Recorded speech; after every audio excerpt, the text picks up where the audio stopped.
How you doing, guys and gals? It's Doug Wilson from Yellow Hawk Customs Outdoors.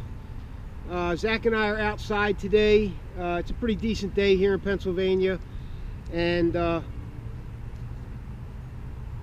we have a lot of knives come through our shop every day.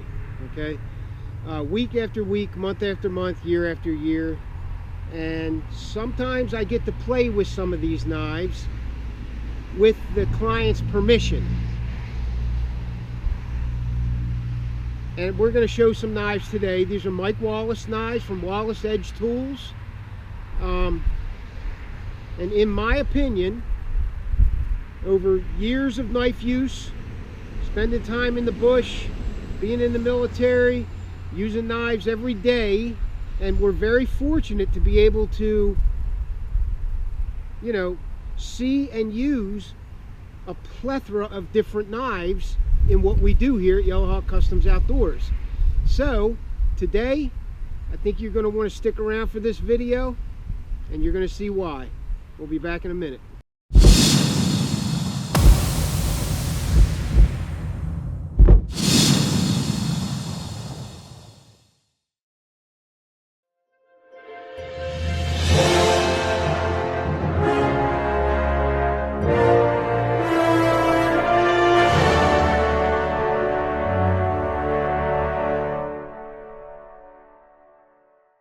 Okay, so we're back. I want to have a little discussion about knives in general and why we choose certain knives for certain situations, tasks, circumstances, whatever. Okay, a guy who's in the military is going to choose a different knife than a guy who's camping. A guy who's camping is going to choose a different knife than a guy who's straight out bushcrafting or woodworking. A guy who's woodworking is going to pick a different knife than a guy who's cutting sushi or whatever, right? You get where I'm going with this. I've had knives in my hand since I was, I don't know, 7 years old, 8 years old, something like that. And knives have pretty much been a huge part of my life since then. I choose my knives based on what I do with them, what I choose to do in the field with those knives. Now I'm talking about hard use knives, right? Like Knives-Wallace knives. Okay, this video is going to be a bunch of Knives-Wallace's knives. Okay, and here's the reason why I like to do these videos. I don't work with a lot of knife makers, but I have the opportunity to work with the knife makers I usually want to work with. Okay, so, but that doesn't mean that if I'm not working with a certain knife maker and you don't see his knives on my channel, that doesn't mean that he doesn't make great knives. It just means, primarily, this is probably the reason I don't have any of his knives, for whatever reason. It's probably because he's never sent me one to review or to work with or stand behind or whatever, right? I work with Knives-Wallace, I work with Peter Kohler, I work with CFK out in Oregon. I work with CFK because they're budget-friendly knives that are tough as hell. Okay, they're good designs. Every knife is different. They're, semi-custom knives that are very affordable for the average guy. But above that, I like to work with Knives-Wallace and Peter Kohler, guys like that. Okay, and the reason I work with these guys is because, in my opinion, they build some of the finest knives on the market that aren't thousands of dollars, basically. Okay, I'm also getting ready to check out Quick Hatch knives. They're made by Brent and Good from Quick Hatch Knives. And I just want to mention it because this may be another knife maker that I'm going to be standing behind and recommending. A lot of the times, the reason why you don't see certain knives on my channel is because for whatever reason, I don't like them. They don't work for me. You know, their grind lineup isn't right for me, or whatever. There's all different kinds of reasons why we pick knives and choose to stand behind a certain knife, right? I like Tops knives. I like SE knives. I like Ontario knives, but they're all production knives.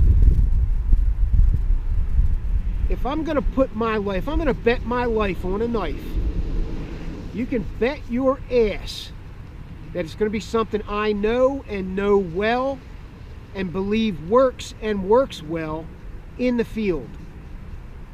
Because I tell you, I've been in situations where I might have to bet my life on the tools that I carry. So that's important to me.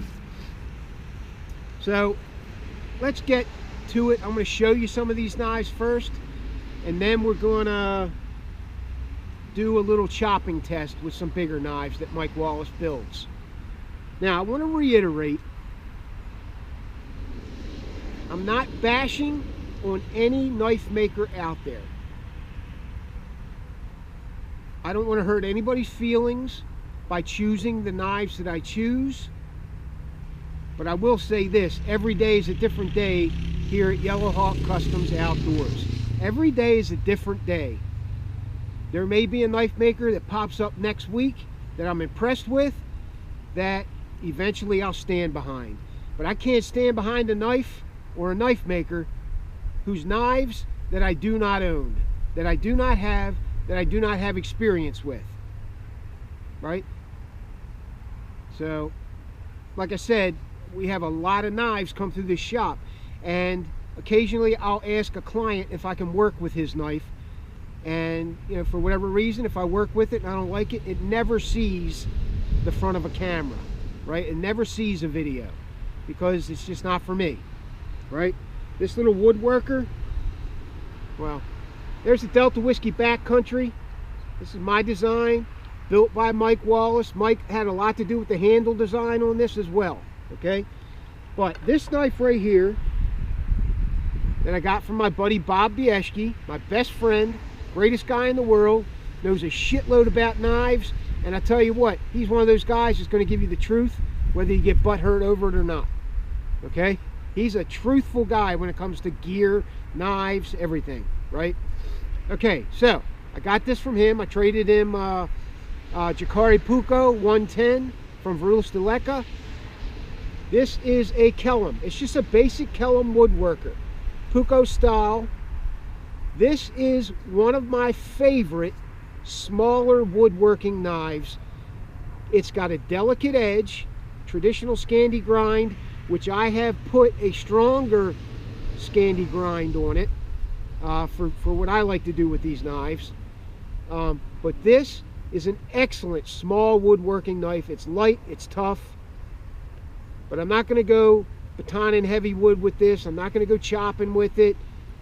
These kind of knives, you will break them or bend them under hard use, okay?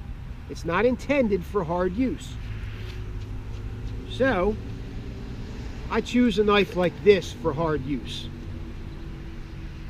Are there other knives out there that are intended for hard use? Absolutely. I've used a lot of them. This is what I choose. A Mike Wallace Delta Whiskey Backcountry. This is the knife I choose to take out into the bush and do most of my hard work tasks. The reason I like this knife is because it's multifunctional. It'll do hard work and it'll do light work too. With this choke-up choil, which I designed into it for that purpose, turns this 6-inch blade into a 3-inch blade, okay? And makes it a smaller woodworker that works very well for a variety of tasks, including feather sticks. This feather sticks very well. I have no problem with it, if you put the right edge grind on it, which I believe it does. It's got a low-shouldered convex grind that I like to put on all my woodworkers and my heavy use knives as well. It's a strong edge that functions well for me. Okay? CPM 3V steel. That's important.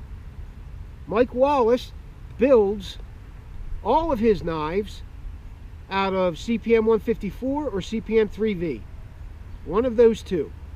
And basically the difference is CPM 3V is the high carbon version of CPM 154 or 154 CPM, whatever.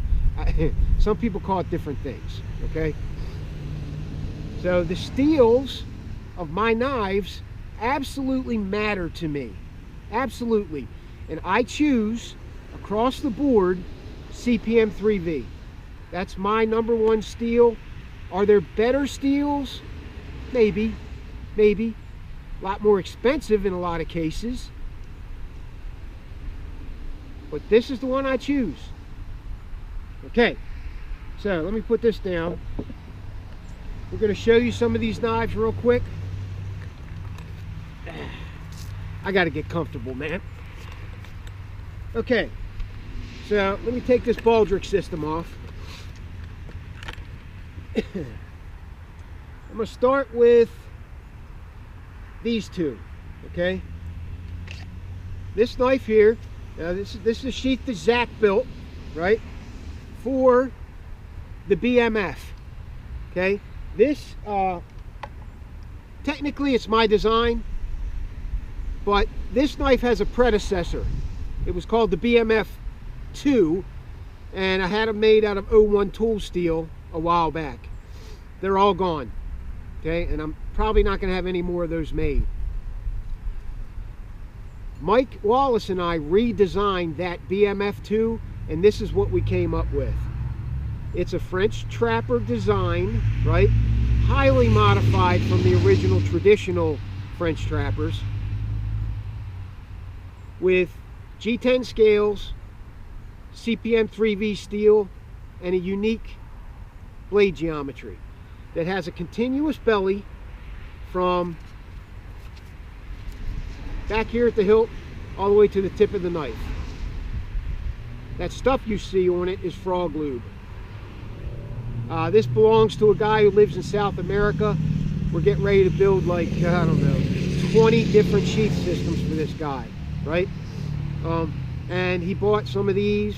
He bought some LMFs. This is the other design that I designed, and Mike Wallace helped me redesign. And this is what we come up with, these two knives. So this is the BMF, and this is the LMF, light multifunction, basic multifunction. I was going to say big MFer, right? Because that's like a slang term for that. Anyway, these are the knives we came up with. These are phenomenal woodworkers, but being CPM 3V and the type of geometry we designed into it, they're hard workers too. As hard as you want to throw at them. Both of them are CPM 3V. So here's the BMF. This is Mike Wallace's textured jig pattern. He's not doing the meteor finish anymore. He's doing the textured jig pattern. It's a little different than this. So you can see the knife. It is, I'm pretty sure these are 3/16. Pardon me if I don't know all the specs exactly. I'm a fly by the seat of my pants kind of guy. What can I say? All right. But it looks like 3/16 to me. I think that's what we designed this one to be. The LMF is, actually it's the same, right?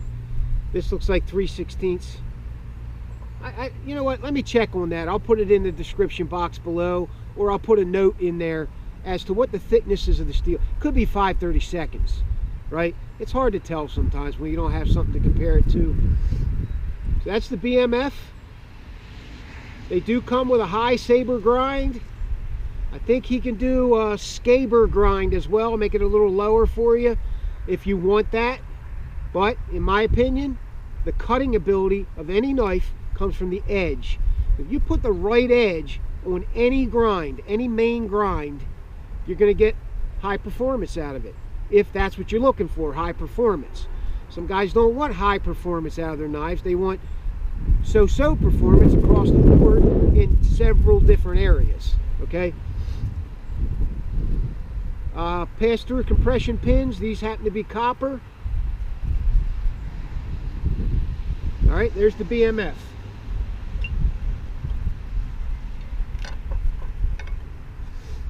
Here's the LMF, light multifunction. Same look as that BMF. They both go to the same die.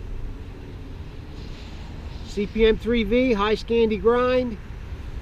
Mike puts a traditional V edge, but like me, I like that low shoulder convex, so I usually change them when I get them, if it's my knife, right? And you can still sharpen that edge in the field. It takes practice to do anything, right? There's that one. Here's another Delta Whiskey backcountry. That thumb ramp is there for two separate purposes. One, to get good leverage this way with your thumb, right? And watch this. You choke up on it, you put that joint right there, and you got tremendous leverage this way as well, okay? That's why it's there. I want you to have full contact with the spine of that knife. I don't want any gaps, right? Because where you have gaps, you have weaknesses, okay? Or you can just do it this way, right? Put your thumb down here. Some guys like to do that. It depends on what I'm doing, right? Whatever feels good for you.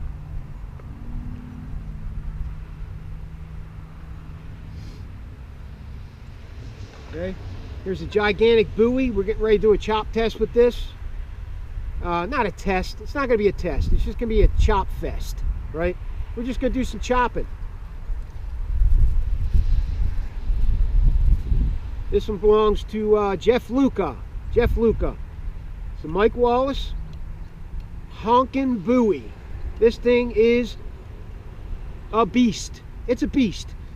Really comfortable in the hand. Those scales are phenomenal. That jig texture gives it such grippy purchase. I love it. I love it. All right, so there's that one. Got a nice pommel in the end, lanyard hole, compression pins. You know, a chamfered choke-up choil. It chamfers his edges, okay?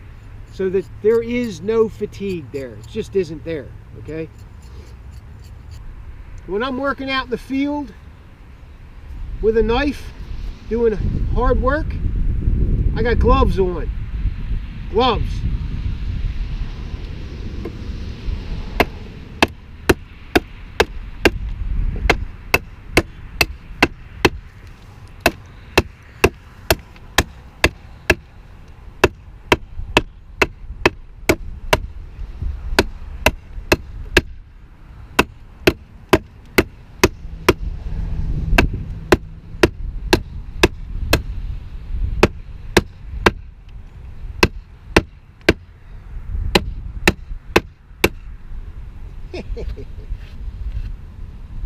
So I designed this thing so that you can chop with it. It's not an incredibly heavy knife, but it chops well because of that belly, and you know, the weight of the knife is sufficient enough. All right, so now I'm going to chop with this beast here.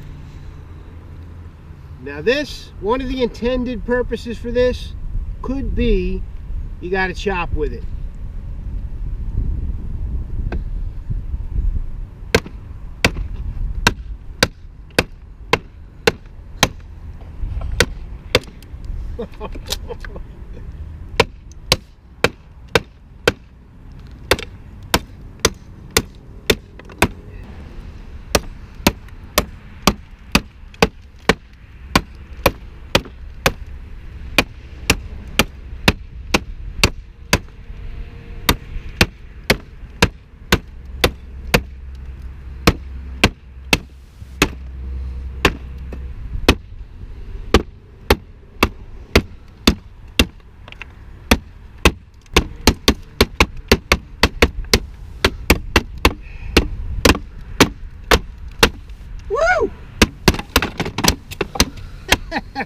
Oh, holy shit.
Kind of windy out here, blowing my shit all over the place.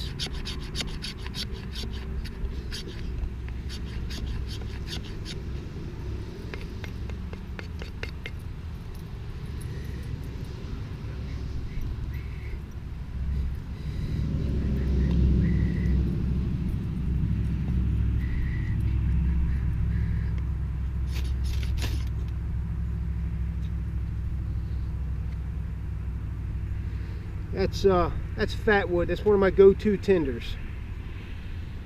You saw I scraped it up into some Maya dust, and then put some shavings on there to give it a little bit more fuel, and that's more than enough to get any fire going if you got the right, you know, tinder, the right size, you know, really small stuff. Hell, this stuff will light pencil-sized sticks on fire.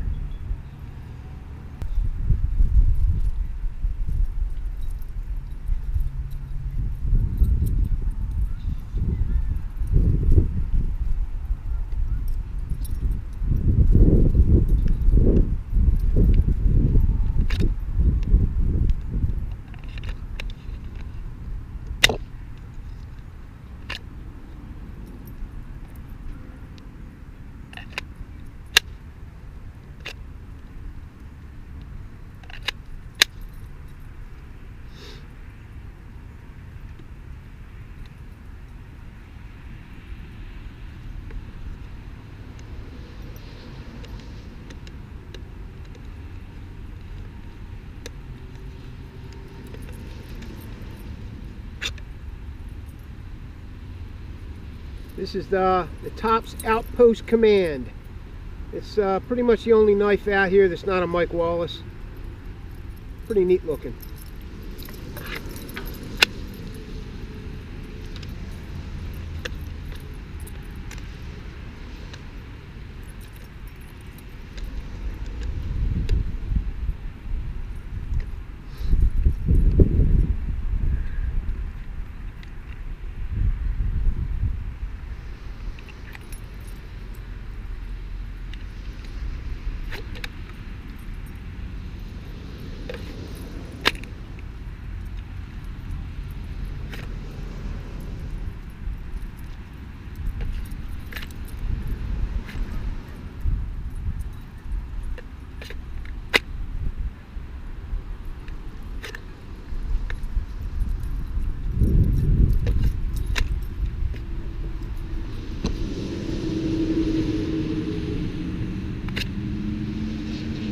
This is the Spear 1, Knives-Wallace Spear 1.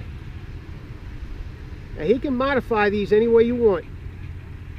Put different grinds, you can have it just a regular drop point instead of a clip point. You do all kinds of stuff with his knives. See that continuous belly? It's subtle, but it's there. It makes it a great smaller task knife too, in my opinion. This is scuba webbing. This is one of the only sheath systems I ever put snaps on. I'm not a snap guy, right? I think they're failable. These snaps come undone. And you lose your knife. And you know, you're walking around, you're not paying attention, you're gonna lose your knife, right? Even pull the dot snaps, I still don't trust them. So this is my personal sheath. It's just for a quick on-off, right? But I do not favor snaps.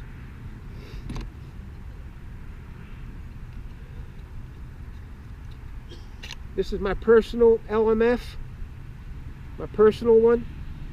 My personal BMF still isn't here. It's still not here. I know it's been a while. Mike said he's working on it. Still not here. There's that. This is a ceramic on the front. I just Ranger banded it on here just for quick field expedient honer. This is one of my neckers, Knives-Wallace. Got the combat scallops in there. The combat scallops allow you a full hand grip